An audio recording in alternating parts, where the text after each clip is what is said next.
Olá a todos, sejam muito bem-vindos a mais um vídeo do canal Os Saberes do Sucesso. Eu sou o Diego de Oliveira, o seu consultor empresarial, e na videoaula de hoje, como prometemos na última videoaula, vamos falar sobre a crise do subprime de 2008. A crise aí que em partes contribuiu para a crise que estamos vivendo no ano de 2016 aqui no Brasil, e também responsável em partes pela crise que afetou a Ásia e também a Europa. Tá? Este vídeo é patrocinado pela Scap Consultoria e Apresentações. Agora, sem mais delongas, vamos arregaçar as mangas, porque há muita coisa para vermos. Vamos lá! O conteúdo abordado nesta videoaula. Basicamente, nós vamos falar de um tema central. O que desencadeou a crise do subprime em 2008 e quais os seus reflexos? Hoje nós vamos mudar um pouquinho a dinâmica. Vou começar com um vídeo. Esse vídeo ele é autoexplicativo. Ele é um vídeo que está em português. Ele fala muito bem, detalhadamente, de uma forma bem exemplificada e ilustrada, do que é a crise do subprime, como ela começou. E ela está em português de Portugal. Então não reparem o sotaque. É lusitano clássico, mas dá para entender perfeitamente a mensagem que eles querem passar. Então vamos lá. Prestando atenção no vídeo, pessoal. Olá, bem-vindo à comunidade Fruga. Hoje vamos falar da crise financeira e de como começou. Afinal, o que é esta crise financeira? Trata-se de um fiasco financeiro mundial, envolvendo termos que já deve ter ouvido, como hipotecas subprime, obrigações com garantia real, mercados de crédito congelados e swaps de risco de incumprimento. Quem ficou afetado? Todos nós. Como aconteceu? Aqui vai.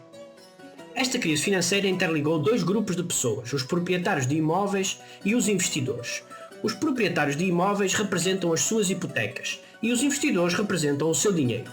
Estas hipotecas representam casas e este dinheiro representa grandes instituições, como fundos de pensões, seguradoras, fundos soberanos, etc.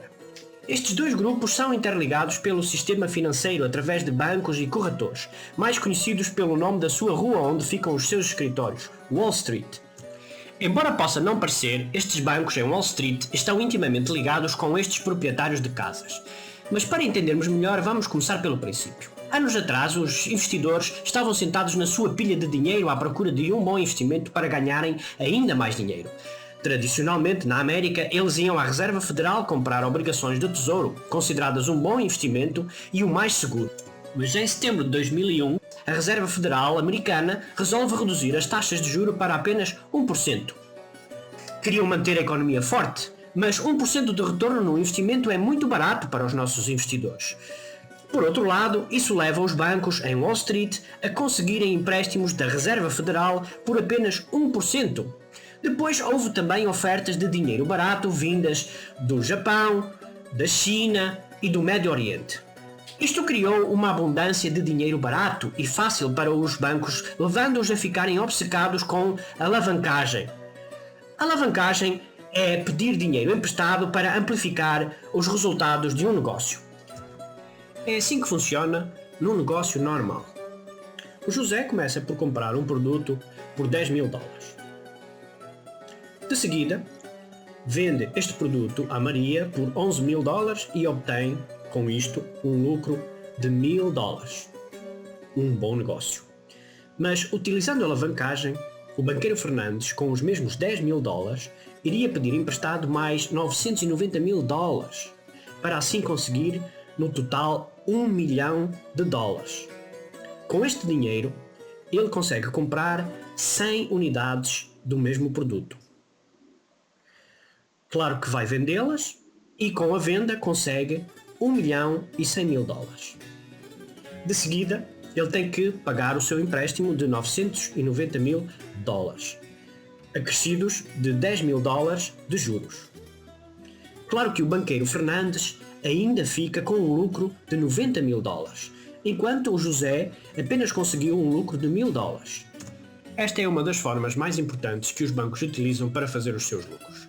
Em Wall Street, obtêm toneladas de empréstimos para fazer grandes negócios. Assim conseguem ficar tremendamente alavancados e imensamente ricos, mesmo depois de pagarem os empréstimos de volta. É claro que os investidores veem isto e querem participar com Wall Street e ganhar lucros também. Isto dá a Wall Street uma grande ideia. É possível interligar os investidores aos proprietários através das suas hipotecas. É assim que funciona. A família Ferreira quer uma casa nova. Eles então começam a poupar para dar uma entrada. E assim de seguida contactam o seu gestor bancário para pedir um empréstimo. Se o banco aceitar, faz-lhes uma hipoteca. Para a família Ferreira, isto significa que se tornaram proprietários de um imóvel. O que é ótimo para eles, porque os preços das casas têm vindo a subir desde sempre. Tudo funciona bem. Um dia, o banco recebe uma chamada de um banqueiro de investimentos. Este quer comprar a hipoteca e o banco vende-a por uma boa comissão. O banqueiro de investimentos então decide pedir emprestados milhões de dólares, para assim poder comprar centenas de hipotecas adicionais. De seguida ele agrupa-as numa linda caixa. Isto significa que, em cada mês, ele recebe os pagamentos de todas estas famílias. E aqui é que começa toda a magia e os truques financeiros dos bancos de investimentos. Mas na verdade, eles apenas cortam a sua caixa de hipotecas em 3 fatias distintas: as hipotecas seguras, as normais e as arriscadas. Voltam a empacotar tudo dentro da mesma caixa e agora chamam-lhes obrigações com garantia real. Estas obrigações funcionam como 3 tabuleiros em cascata. Quando o dinheiro entra, enche o primeiro tabuleiro e depois transborda para o do meio, e o que sobra chega finalmente ao último tabuleiro. O dinheiro vem dos proprietários a pagarem as suas hipotecas. Se alguns proprietários não pagam por falência, menos dinheiro entra e o último tabuleiro pode até não ficar cheio. É isto que torna o tabuleiro do fundo o mais arriscado e o de cima o mais seguro. Para compensar o maior risco do tabuleiro inferior, este recebe uma taxa de retorno maior, enquanto o tabuleiro superior recebe uma menor, mas mesmo assim boa. Para tornar o tabuleiro superior ainda mais seguro, os bancos de investimento vão fazer-lhe um seguro especial chamado swap de risco de incumprimento. Tudo isto é feito somente para que as agências de rating coloquem o seu selo de investimento seguro AAA no tabuleiro do topo e assim torná-lo o mais seguro que existe no mercado. O tabuleiro do meio ainda recebe uma boa classificação BBB. O tabuleiro do fundo nem sequer é avaliado. Por causa da classificação AAA, o banco de investimento pode vender esta fatia aos investidores que só querem investimentos seguros.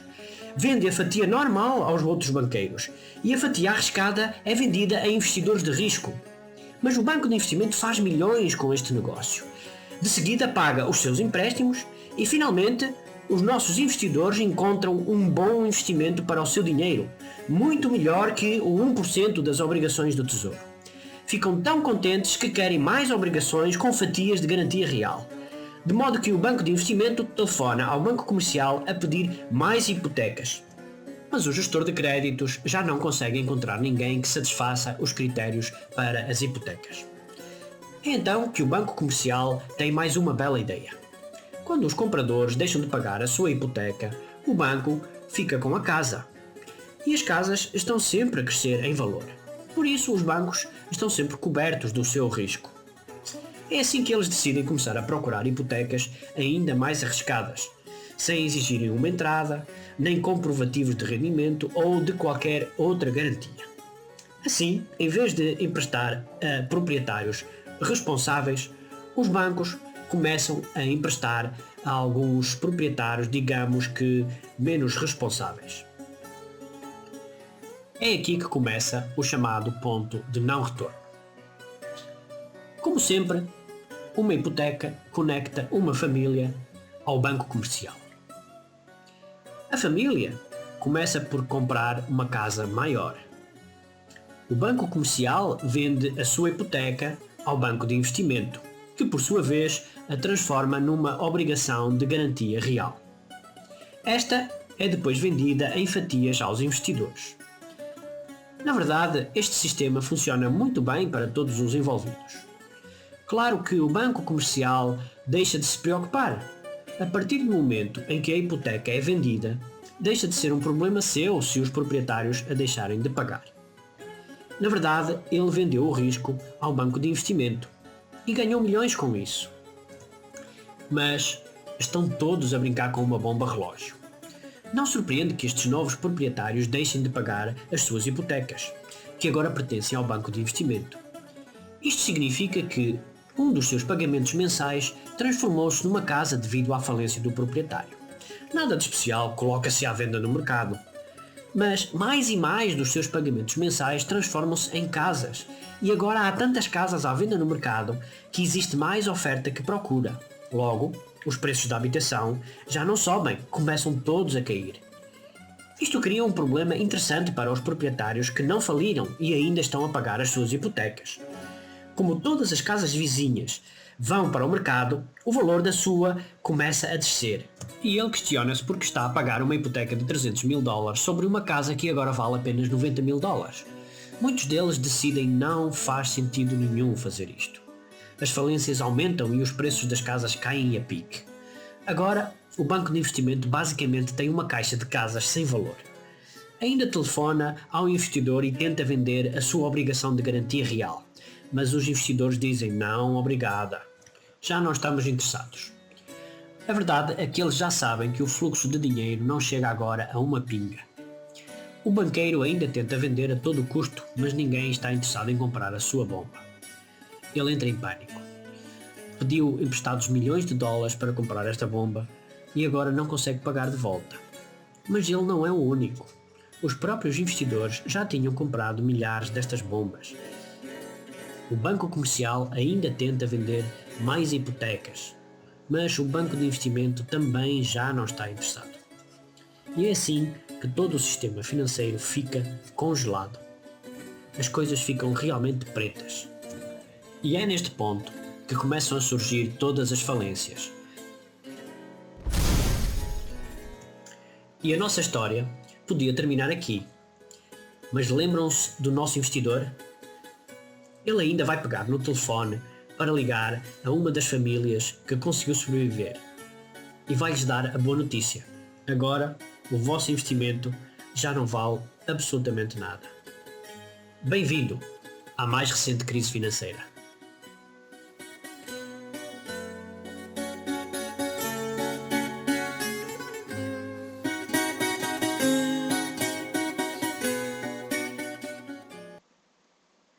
Bem, pessoal, deu para compreender claramente como é que funciona essa dinâmica da crise do subprime, né?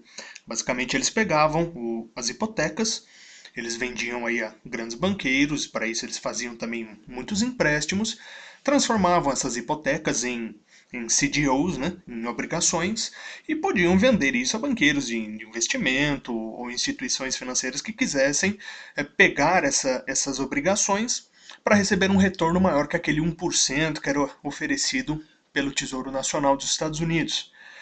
Logo, uma quantidade de investidores, não só dos Estados Unidos, mas de todo o mundo, da Ásia, América do Sul, da Europa, da África, e, bem, enfim, todos queriam uma fatia deste bolo que inicialmente apresentava gigantescos rendimentos.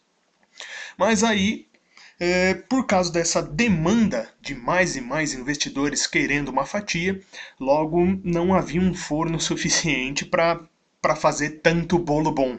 Então eles começaram a pegar aquelas obrigações que eles chamavam de subprime, que eram as obrigações que vinham aí de famílias não tão responsáveis, que eles viam que já era aí um empréstimo de risco. Mas mesmo assim eles faziam esse empréstimo, criavam aquela hipoteca, chegavam lá pro banqueiro de investimentos, passava para ele, transformava numa obrigação, e ainda algumas seguradoras, dentre elas uma no Japão, que também foi à falência, ele pegava esses títulos subprime e ainda dava aquela certificação AAA. Ele ia e vendia lá para os outros investidores e eles pensavam que aquilo era um baita de um negócio da China, quando na verdade era um lobo de pele de cordeiro. Então, pessoal, quando essa bomba financeira ela explodiu, pessoas, investidores, bancos, instituições ao redor de todo o mundo foram à falência porque o sistema ele se tornou insustentável. O dinheiro não mais entrava para estar pagando o investimento que eles haviam realizado. Então aí, instituições faliram, bancos faliram, e isso ele criou uma grande estabilidade no mercado financeiro mundial. Uma grande soma de dinheiro simplesmente desapareceu.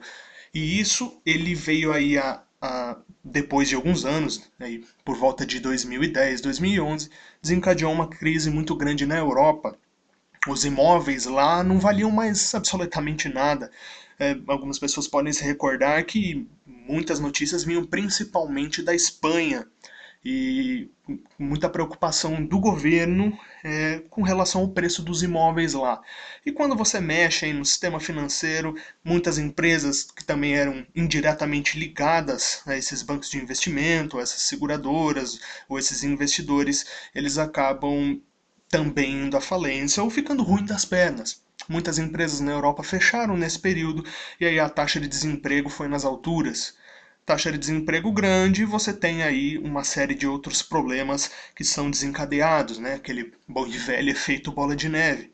A economia ela estagnou, que aconteceu nos Estados Unidos, aconteceu na Europa, aconteceu no Japão, aconteceu em vários pontos do globo.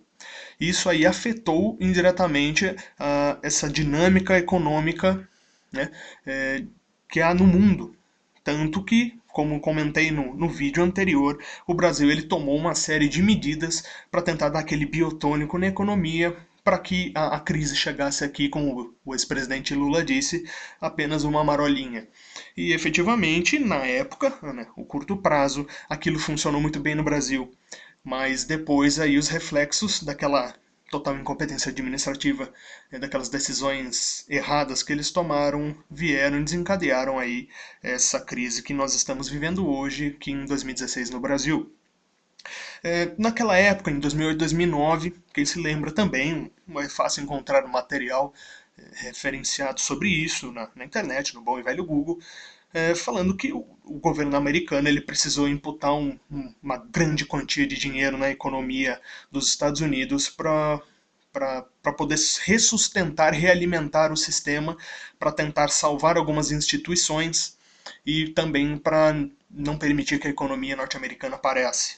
Nós estamos agora em 2016 e agora, né, o ano passado, 2015, a economia norte-americana voltou a ter um novo fôlego. Então, eles passaram 7 anos aproximadamente até que os Estados Unidos começassem a se recuperar daquela enorme crise pelo qual ela passou. Pessoal, esse vídeo foi desenvolvido pelo pessoal lá do Fruga Portugal. Eles desenvolvem material muito bacana, explicando crises, eventos econômicos, dinâmicas econômicas, de uma forma bem ilustrada. O link deles está aí embaixo deste vídeo que eu peguei para mostrar para vocês. Deem uma pesquisada, uma entrada lá no site deles que é muito bacana, tem um material muito legal. Agora, sintetizando tudo, resumindo, isso é o que aconteceu com a crise. Então você tem lá a montanha das hipotecas subprime e uma casa ela estava sustentando todo um sistema financeiro. Você tem corretoras, você tem imobiliárias, você tem bancos, você tem fundos de risco, que são hedge funds, você tem ali os escritórios da Wall Street, você tem as seguradoras, você tem inúmeras instituições financeiras e de investimentos que apostaram pesadamente nesse esquema, achando que ele seria sustentável para sempre, o que infelizmente não aconteceu e acabou desencadeando aí a crise de 2008. E como está escrito ali embaixo, eu pensei que nós somente estávamos comprando uma casa. Essa frase ela saiu, se eu não me engano, no New York Times e em mais alguns jornais de grande circulação pelo mundo, que era o que muitas pessoas que haviam comprado casas diziam a si mesmas quando ficaram sabendo de todo esse rolo, todo esse sistema que foi criado por detrás de uma simples casa. Eles pensavam que estavam somente comprando uma casa para constituir a sua família, para poder viver ali tranquilo, quando na verdade eles estavam comprando era uma bomba relógio e não faziam nem ideia disso. Como o vídeo falou, muitas pessoas aí foram à falência, elas não pagavam, e isso aí foi o estopim que derrubou todo esse castelo de cartas. Esse sistema, obviamente, ele era insustentável. Para quem estava ali bem a fundo do que estava acontecendo, essas seguradoras, esses bancos, eles obviamente sabiam que isso ia acontecer em algum momento, só não sabiam quando.